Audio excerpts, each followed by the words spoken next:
உங்க Sangeetha ma'am, master teacher Vedantu. Guys, இன்னைக்கு நம்ம பார்க்க போறது வந்து பயாலஜி மொத்தமா ஒரு 200 ஹவர்ஸ்ல படிக்க முடியுமா? படிக்கலாமே. ஆனா அது எப்படி படிக்கணும், என்ன ஸ்ட்ராட்டஜி போடணும் நான் உங்களுக்கு ஒரு சிம்பிளா சொல்லி தரேன். பாருங்க கைஸ், ஆரம்பிக்கலாமா? Okay. So we can complete biology in 200 hours. It is possible and very easy as well.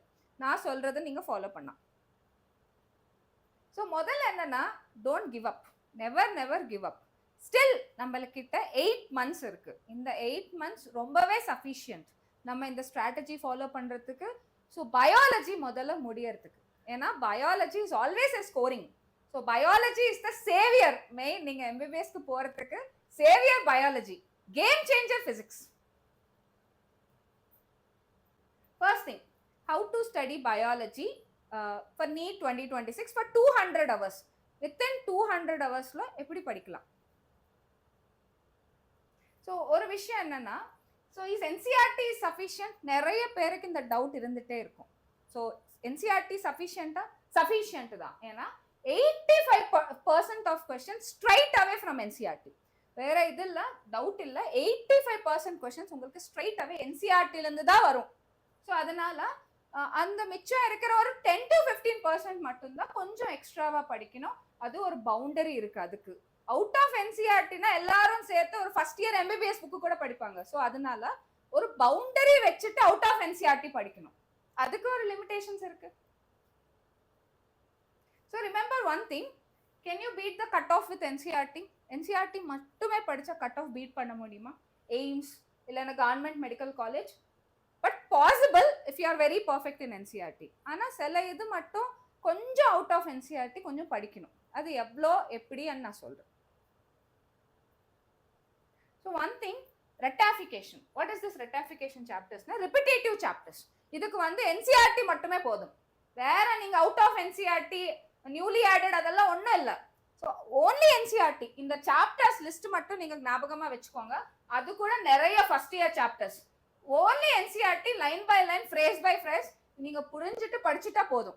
C living world ஒன்று, அதுக்கப்புறம் பயாலஜிக்கல் கிளாசிஃபிகேஷன். மெயின்லி இந்த ஃபர்ஸ்ட் இயர் சாப்டர்ஸ் தான் உங்களுக்கு அந்த ரெட்டாஃபிகேஷன்ல வரும். லிவிங் வேர்ல்ட், பயாலஜிக்கல் கிளாசிஃபிகேஷன் நீங்க பார்த்துட்டீங்கன்னா, அதுக்கப்புறம் plant kingdom, animal kingdom, plant morphology, plant anatomy, இதெல்லாம் எக்ஸாக்ட் என்சிஆர்டி. என்சிஆர்டில என்ன இருக்கோ உங்க மைண்ட்ல அது இருக்கணும். And next, frock, cockroach, plant growth and development, இதெல்லாம் ரிப்பிட்டேட்டிவ். உங்களுக்கு எக்ஸாக்ட்லி அந்த இருக்கிற எக்ஸாம்பிள்ஸ், வேற எக்ஸாம்பிள்ஸ் எல்லாம் படிக்காதீங்க. வரும் என்சிஆர்டில இருக்கிறது மட்டும் படிச்சா போதும்.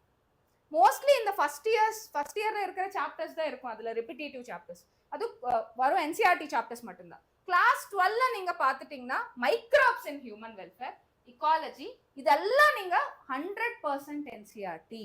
இந்த சாப்டர்ஸ் எல்லாம் ஞாபகம் வச்சுக்கோங்க, எங்கேயாவது எழுதிக்கோங்க. இந்த சாப்டர்ஸ் கண்டிப்பா உங்க என்சிஆர்டி படிச்சா போதும், உங்களுக்கு 100% மார்க்ஸ் வரும் இந்த சாப்டர்ஸ்ல இருந்து.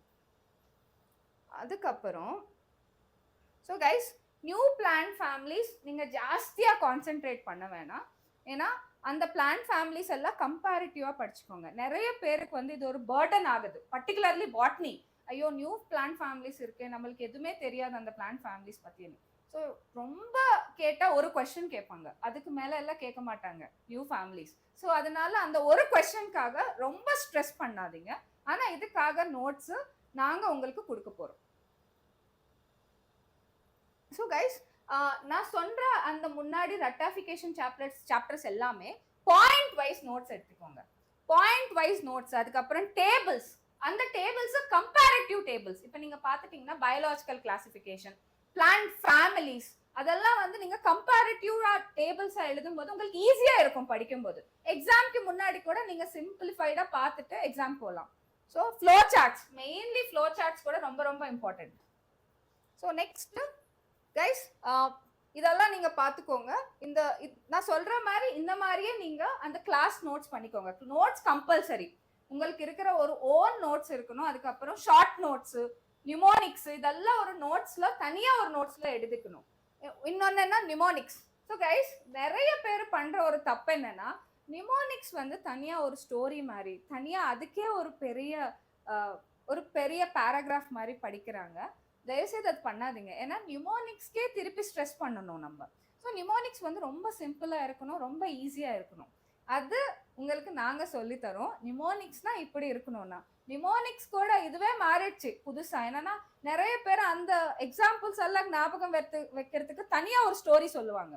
அதெல்லாம் வேணாம். இப்ப நீங்க ஸ்டோரிக்கு ஞாபகம் வைக்கணும், அதுக்கப்புறம் எக்ஸாம்பிள்ஸுக்கு ஞாபகம் வைக்கணும். நியூமோனிக்ஸ்னா ரொம்ப ட்ரிக்கியா இருக்கணும், ரொம்ப ஈஸியா இருக்கணும், ரொம்ப சிம்பிளிஃபைடா ஃபிங்கர் டிப்ஸ்ல இருக்கணும். அதுக்கடுத்து active recall is very important. அப்பப்போ வந்து நான் இந்த சாப்டர்ஸ் எல்லாம் நான் சொன்ன இந்த சாப்டர்ஸ் எல்லாம் ரீகால் பண்ணிட்டே இருங்க. டெய்லி ஒரு வாட்டி அந்த எக்ஸாம்பிள்ஸ் அதெல்லாம் திருப்பி திருப்பி பார்த்துட்டே இருக்கணும். ஒரு வாட்டி படிச்சா போகாது, நீங்க நிறைய வாட்டி ரிப்பிட்டேட்டிவா படிக்கணும். ஒரு 10 வாட்டி 15 வாட்டி நீங்க எடுத்த ஒரு 40 டைம்ஸ் ஆகுது ரிப்பிட்டேட்டிவா பண்ணிட்டே இருக்கணும். அப்பதான் உங்களுக்கு ஃபிங்கர் டிப்ஸ்ல இருக்கும். ஸோ கைஸ், நெக்ஸ்ட் என்னன்னா லாஸ்ட் 15 இயர்ஸ் பிஒய்க்யூஸ் மட்டுமே பாருங்க. Last 50, don't go beyond all India pre medical test, அப்போ அதுக்கு முன்னாடி இருக்கிற டெஸ்ட் அதெல்லாம் வேணாம். So last 15 years PYQs, these are always gold mines. அதோட ரிப்பிட்டேட்டிவா எந்த கான்செப்ட் பற்றி கேட்குறாங்க. ஏன்னா சில டைம்ல கொஸ்டின் அப்படியே ரிப்பீட் ஆகும், ஆனால் மோஸ்ட்லி கான்செப்ட் ரிப்பீட் ஆகிறதுக்கு சான்ஸ் இருக்கு. உங்களுக்கு ஒரு ஹிண்ட் சொல்றேன். நீங்க assertion, reasoning, statement based questions இது கண்டுபிடிக்கணும்னா பிகாஸ், டியூ டு இந்த மாதிரி வேர்ட்ஸ் சர்ச் பண்ணுங்க என்சிஆர்டியில். அப்போ உங்களுக்கு statement based questions, assertion, reasoning questions ரொம்ப ஈஸியாக இருக்கும். இல்லை உங்களுக்கு ட்ரூ ஆர் ஃபால்ஸ் கொஸ்டின்ஸ் கண்டுபிடிக்கணும்னா பட், ஈவன், ஆல்வேஸ், எக்ஸ்க்ளூசிவ் இந்த மாதிரி வேர்ட்ஸ் தேடுங்க. அப்போ உங்களுக்கு ட்ரூ ஆர் ஃபால்ஸ் கொஸ்டின்ஸ் ரொம்ப ஈஸியாக இருக்கும். So guys, total per chapter wise நீங்க 200 கொஸ்டின்ஸ் ப்ராக்டிஸ் பண்ணணும். இது கம்பல்சரி, இட் இஸ் மேண்டேட்டரி. அதுவும் 100% அக்யூரசில. ஏன்னா இருக்கிற என்சிஆர்டி அப்படியே கொஸ்டின்ஸ்ல கொடுப்பாங்க, இருக்கிற examples, concept, statement paste, assertion, reasoning. அதனால உங்களுக்கு 100% அக்யூரசி வேணும். அதுக்கப்புறம் கான்செப்சுவல் சாப்டர்ஸ் நீங்க பார்த்துட்டீங்கன்னா principles of inheritance and variation, molecular basis, evolution, biotechnology, human physiology, plant physiology, இதெல்லாம் வந்து கான்செப்ட் பேஸ்ட். ஒரு சாப்டர் கனெக்டடா இருக்கும். ஒரு சாப்டர் படிச்சாதான் இன்னொரு சாப்டர் புரியும். ஒரு சாப்டர் இன்னொரு சாப்டர் கனெக்ட் பண்ணிட்டு லிங்க் பண்ணி இருக்கிற சாப்டர்ஸ் இதெல்லாம் கான்செப்ட் பேஸ்ட் சாப்டர்ஸ். இதுக்கு நிறைய ஃப்ளோ சார்ட்ஸ் அதெல்லாம் போடணும். ஆனா இது வந்து அவுட் ஆஃப் என்சிஆர்டிக்கு ஒரு பவுண்டரிஸ் இருக்குன்னு சொன்னேன்ல.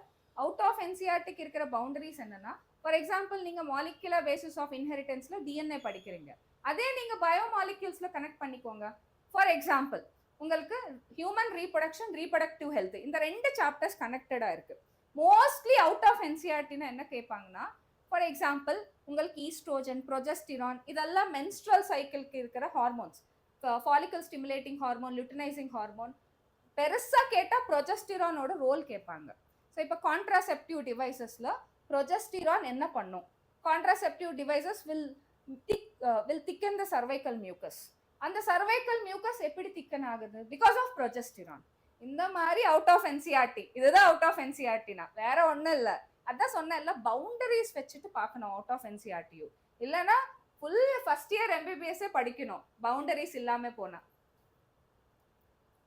And next Pedigree analysis, disease, antibodies, இதெல்லாம் வந்து உங்களுக்கு அப்ளிகேஷன் பேஸ்ட்ல நிறைய கேட்பாங்க. அதனால நிறைய கான்செப்சுவல் அப்ளிகேஷன் பேசிக் கொஸ்டின்ஸ் பண்ணுங்க. கொஞ்சம் டிஃப்ரெண்டா இது ட்ரை பண்ணலாம்.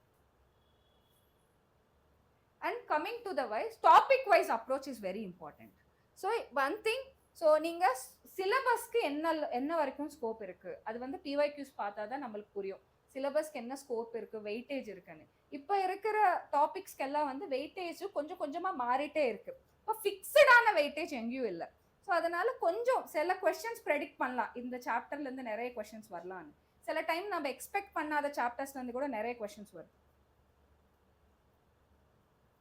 அண்ட் நெக்ஸ்ட், ஸோ என்னெல்லாம் நீங்க ஃபாலோ பண்ணணும்னா, ஒரு ஃப்ளோ சார்ட் கொடுத்தேன். முதல்ல என்சிஆர்டி படிக்கணும். அந்த படிச்ச என்சிஆர்டிக்கு ஒரு ப்ராப்பரான நோட்ஸ், நான் முன்னாடி சொன்ன மாதிரி ஒரு டேபிளர் காலம், ஃப்ளோ சார்ட், கம்பேரிட்டிவ் டேபிள்ஸ், அந்த மாதிரி நோட்ஸ் எடுத்துட்டு அதுக்கப்புறம் பிஒய்க்யூஸ் பண்ணணும். பிஒய்க்யூஸ் பண்ணிட்டு அப்புறம் எக்ஸாம்பிளரியான்னு இருக்கும், என்சிஆர்டி எக்ஸாம்பிளரி. உங்களுக்கு ஃபிங்கர் டிப்ஸ் புக்லயும் இருக்கும் என்சிஆர்டி எக்ஸாம்பிளரியான்னு சொல்லி. அதுக்கப்புறம் டாபிக் வைஸ் கொஸ்டின்ஸ் பண்ணணும். And next chapter wise question, chapter wise கொஸ்டின்ஸ்க்கு அடுத்து யூனிட் வைஸ் கொஸ்டின். அதுக்கப்புறம் ஃபுல் சிலபஸ் டெஸ்ட். ஃபைனலி நீங்க ஒரு சாப்டருக்கு 400 கொஸ்டின்ஸ் பண்ணணும். So including concept based questions, NCERT questions, application based questions, so lengthy manipulated questions எல்லாம் சேர்த்துட்டு ஒரு சாப்டருக்கு நீங்க 400 கொஸ்டின்ஸ் பண்ணணும். இதுதான் main important target. And next statement based questions, assertion reasoning, critical thinking. இதுக்காக நான் உங்களுக்கு ஒரு க்ளூ சொன்னேன்ல. ஸோ நீங்க அசர்ஷன் ரீசனுக்கு மட்டும்தான் பிகாஸ், டியூ டு, இந்த மாதிரி வேர்ட்ஸ் நீங்க பட் இந்த மாதிரி பாருங்க. ட்ரூ ஆர் ஃபால்ஸ்க்கு மட்டும் நாட், ஆல்வேஸ், எக்ஸ்க்ளூசிவ்லி இந்த மாதிரி வேர்ட்ஸ் தேடி பாருங்க. இதுதான் கீவேர்ட்ஸ் நீங்க கொஸ்டின்ஸ். அதுக்கப்புறம் assertion reasoning, statement based questions நீங்க ஓனா ட்ரை பண்ணி பாருங்க. நீங்க ஒரு கான்செப்ட் புரிஞ்சதுக்கு அப்புறம் நீங்களே எக்ஸாமினரா இருந்தா எப்படி நீங்க அந்த கொஸ்டின் ஃப்ரேம் பண்ணுவீங்க? அதுதான், அந்த மாதிரி தான் உங்களுக்கு நிறைய இந்த கான்செப்ட் பேஸ்ட் எல்லாம் கிளாரிட்டி வரும். இதெல்லாம் இந்த 2 கொஸ்டின்ஸ் வந்து நாங்க எங்க சொல்லணும், என்ன சொல்றோம்னா கிரிட்டிக்கல் பேஸ்ட் கொஸ்டின்ஸ். இதெல்லாம் critical questions. And next schedule your self.